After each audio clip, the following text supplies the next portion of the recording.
मेरा नाम आरोही है। मैं अपने घर वालों की लाडली और इकलौती बेटी थी। मेरे घर में मम्मी पापा और मेरी दादी रहती थी। मेरे घर में मेरे साथ मेरी माँ को भी मेरी दादी बहुत लाड प्यार करती। मेरी माँ के घर में मम्मी पापा भैया भाभी और मेरी माँ रहती थीं। मेरे मामा जी के शादी के बाद ही नाना नानी ने मेरी माँ की शादी कर दी। मेरे पापा काफ़ी अच्छे पोस्ट पर काम करते थे। मेरे पापा मम्मी के शादी के 1 साल बाद ही मेरा जन्म हुआ। मेरी दादी ने बताया था कि मेरे जन्म लेने के बाद मेरे घर वाले काफ़ी खुश थे, क्योंकि मैं उनके घर लक्ष्मी बनकर आई थी। जब मैं 15 साल की हो चुकी थी, इतने सालों में मैं यही देखती आ रही थी कि माँ जब भी साड़ी पहनती तो अपने पल्लू में एक गांठ बांधी रहती, और जब भी मैं उस गांठ के बारे में पूछती तो मेरी माँ के पसीने छूटने लगते। बस इतना ही कहती कि आखिर मुझसे वह गलती कैसे हो गई।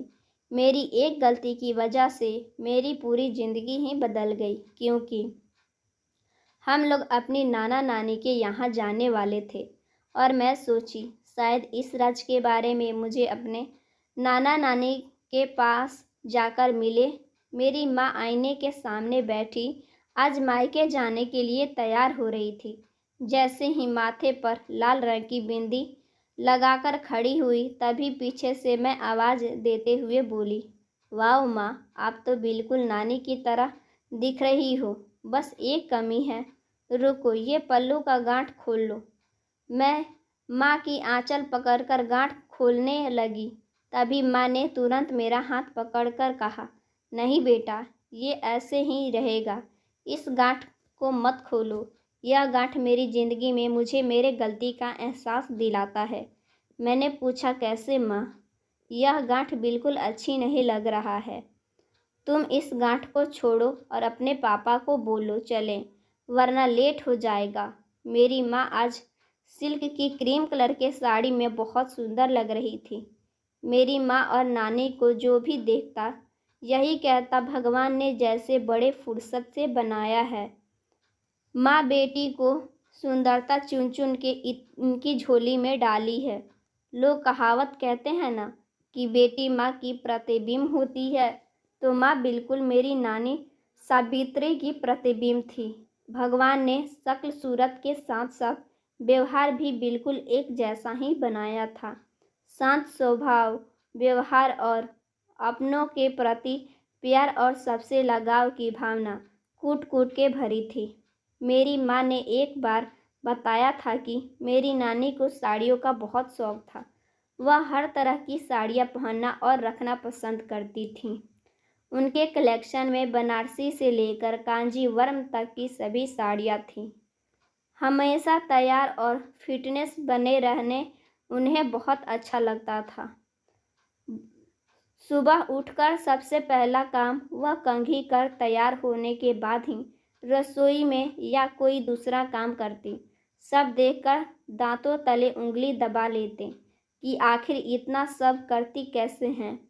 हम लोग काम से जैसे ही अपने नाना के यहाँ उतरे, एक पल को उनकी निगाहें माँ पर रुक गई।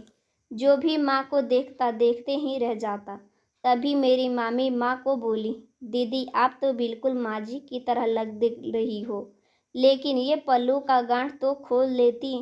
लाइए मैं खोल देती हूँ। माँ ने मामी का हाथ पकड़ते हुए कहा, नहीं भाभी, ये गांठ यूं ही रहने दो। ठीक है, अंदर तो चलिए। जब एक साथ घर के अंदर गए, माँ ने अंदर जाकर कहा, माँ देखो कैसी दिख रही हूँ मैं। सब कह रहे हैं कि बिल्कुल आपके जैसी दिख रही हूँ। सच सच बताना कि क्या मैं आपकी तरह दिख रही हूँ ना? बचपन में जब आपकी साड़ी पहन लेती थी तो कितना गुस्सा होती थी, ये कहते हुए कि आपकी साड़ी खराब हो जाएगी। आज बिल्कुल मैं वैसे ही पहनी और रखी हूँ। मैंने आपकी साड़ी जैसे आप रखती थी। और ये देखो, ये पल्लू का गांठ, आप ये गांठ बांधती थी ना कि आपको हर बात याद रहे। मैंने भी ये गांठ बांधी है क्योंकि ये वाली गांठ मेरी गलती की है। लेकिन हर बार तो आप मेरी गलती पर मुझे माफ़ कर देते हो, मुझे गले लगा लेते हो। इस बार ऐसा क्यों नहीं किया? क्यों अपने गुस्से में कभी हुई बात सच कर दी? माँ, क्यों क्यों एक बार तो मौका देती। इतनी जल्दी भी क्या थी आपको मुझसे दूर जाने की? कहते हुए माँ फूट फूट के रोने लगी और ज़मीन पर बैठ गई। नानी की दीवार में टंगी तस्वीर के आगे जोर जोर से रोने लगी। तभी मामा जी ने माँ को गले लगा लिया और कहा, चुप हो जा राधा, कब तक खुद को दोषी मानती रहेगी?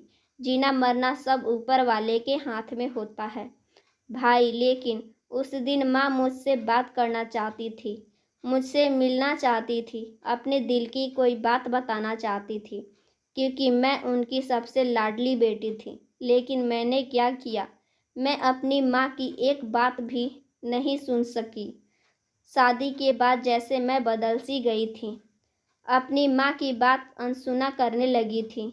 मैं माँ के पास कभी कॉल नहीं करती थी, और जब माँ कॉल करती थी तो मैं अपने काम में इतनी बिजी होती थी कि मैं बात नहीं कर पाती थी। यह कहते हुए माँ पुरानी यादों में चली गई और उन्होंने जो बताया तब मुझे उस गांठ के बारे में पता चला।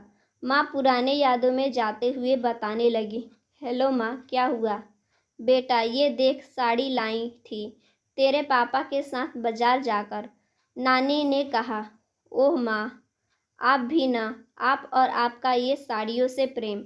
अभी बिजी हूँ माँ, बाद में बात करती हूँ, कहकर मैंने फ़ोन रख दिया और ऑफिस के काम में बिजी हो गई। मुझे लगा साड़ियों की शौकीन मेरी माँ मुझे फिर से साड़ी लाई हुई है दिखाने के लिए, किसी नई साड़ी के बारे में सिर्फ बताना चाहती है, तो मैं बाद में बात कर लूँगी।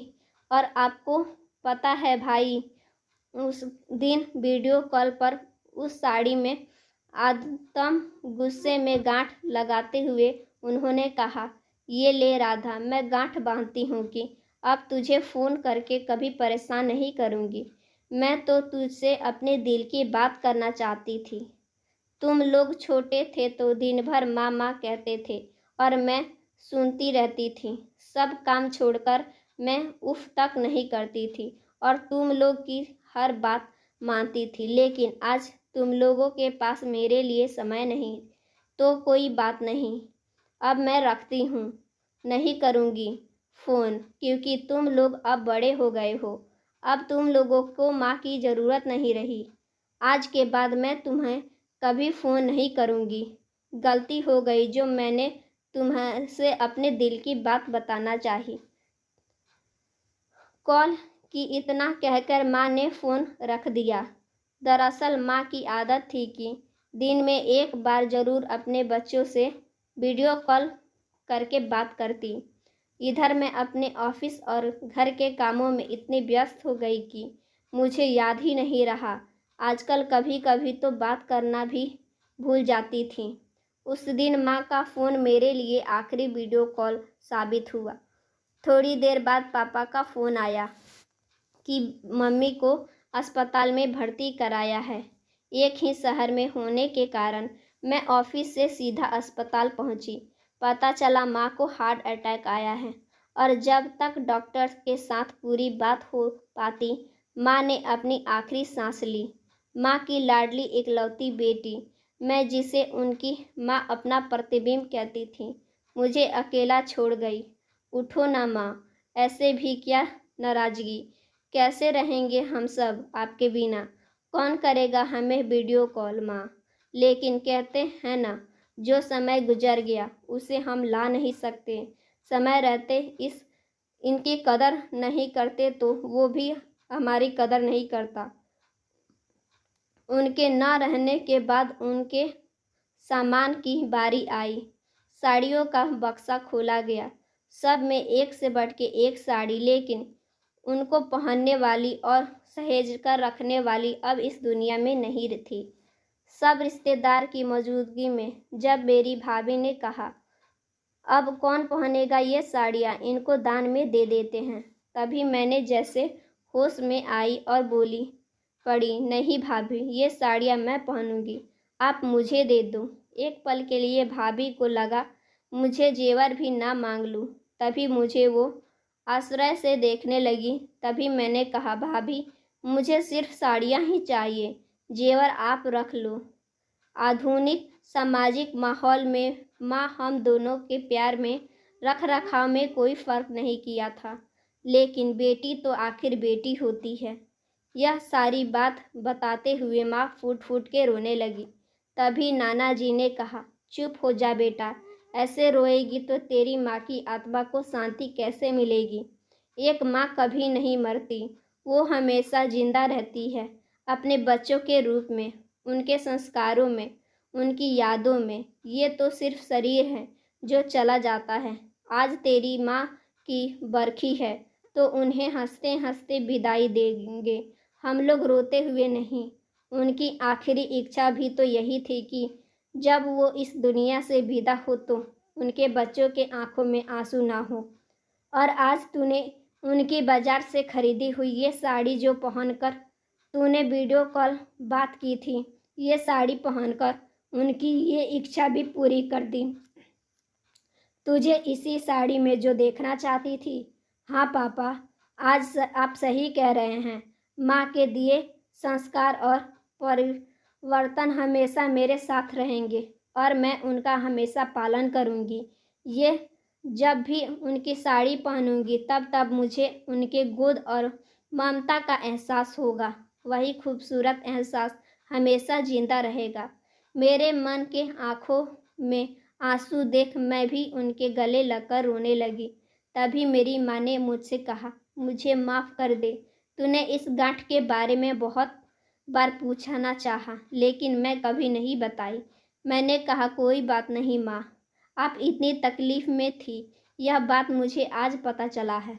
इसलिए बहुत बार ऐसा होता है कि हम ना चाहते हुए भी अनजाने में ऐसी गलती कर बैठते हैं जिसका पछतावा हमें ज़िंदगी भर रहता है। इसलिए अब भी माता पिता आपसे बात करना चाहे, आप व्यस्त होते हुए भी उनके लिए समय निकाल के उनसे बात ज़रूर करें, क्योंकि जो समय बीत जाता है वह कभी लौट के नहीं आता। सो फ्रेंड्स, अगर मेरी स्टोरी की वीडियो अच्छी लगी हो तो प्लीज़ एक लाइक ज़रूर कीजिएगा। चैनल पर नया है तो चैनल को भी सब्सक्राइब कर लीजिएगा। मिलते हैं हम आपसे नेक्स्ट वीडियो में। Thanks for watching.